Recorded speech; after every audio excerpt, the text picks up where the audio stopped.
teenage girl gone without a trace. I don't think she realized that she was playing with fire. And a mother on a mission to find her daughter. We're trying to put a puzzle together, and we need that missing link. But what she'll uncover... He does have a criminal side, too, a dark side. So anything's possible. Will lead investigators on a manhunt for the usual suspects who are anything but. They have something to hide, and they're hiding it. I really don't want to have to leave this world not knowing what happened to my daughter.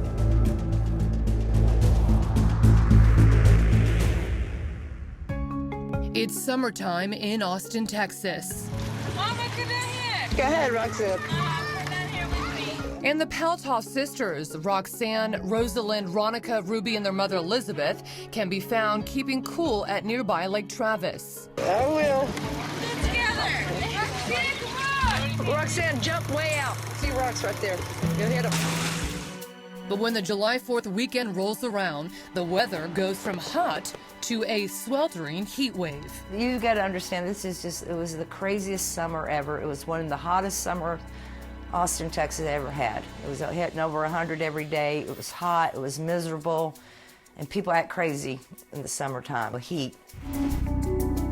But Elizabeth Harris could never know just how crazy things were about to become when her oldest daughter, Roxanne, asked to spend this traditionally family-filled holiday instead with her boyfriend, Lewis Walls. You had a big family outing and you wanted her to be a part of it, but she chose to hang out with her boyfriend. I was kind of disappointed because usually it was a family ordeal.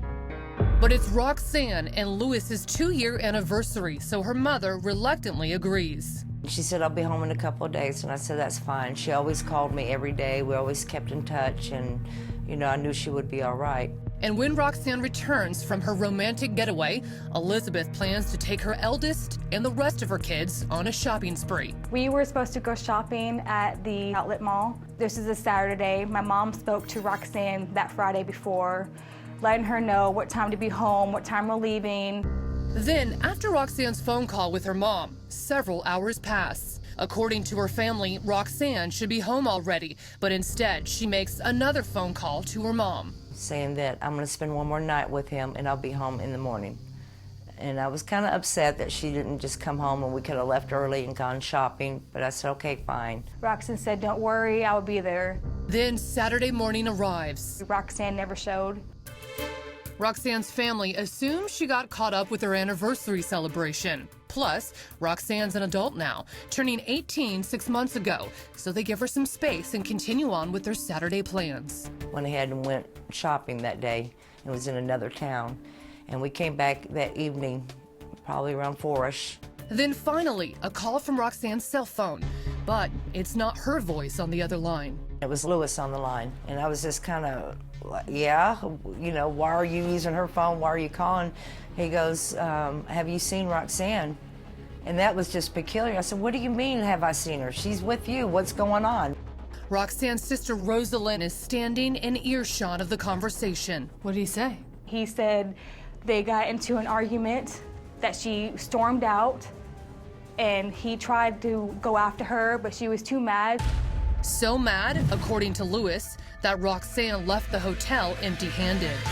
Then Lewis goes on and says that I have her cell phone, she didn't take her purse with her, I have everything of hers. Does that sound like your sister to just walk off without her purse and cell phone? Absolutely not. The Paltauf family is panicked. She's just gone. Something is not right. And already, time isn't on their side. That was last night. And here's almost 24 hours later, and I don't know, you don't know where she's at, and we've got to find her.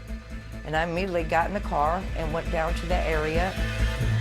But when Roxanne's family arrives to the motel where Lewis and Roxanne spent their romantic weekend, it's hardly a lover's paradise. In fact, it's downright terrifying. I really didn't know about Runberg area until I started hanging out there trying to look for my daughter, and I realized how rough it was.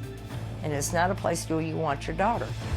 Jordan Smith is a staff writer with the Austin Chronicle. Austin is a very vibrant town. Has a large flagship university. When you start to move north, you tend to get into sort of a little bit rougher neighborhood, known for street crime, a lot of flophousey kind of motels you could rent by the hour. This area is the Austin corridor, known as Rundberg, the last known place Roxanne was seen. And I did call the police, but she's 18.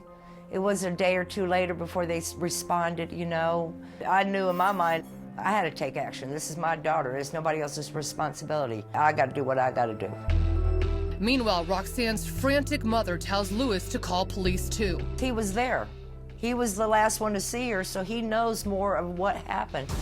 Detective James Scott takes the call. We almost had two simultaneous calls, police reports, one from Elizabeth, who is Roxanne's mom, and then we had one from Lewis Walls. Lewis tells cops the same thing he told her mother. They had gotten in an argument and she had stormed off. But was he telling the truth? And just who is Lewis Walls? Coming up, Drugs, sex, money.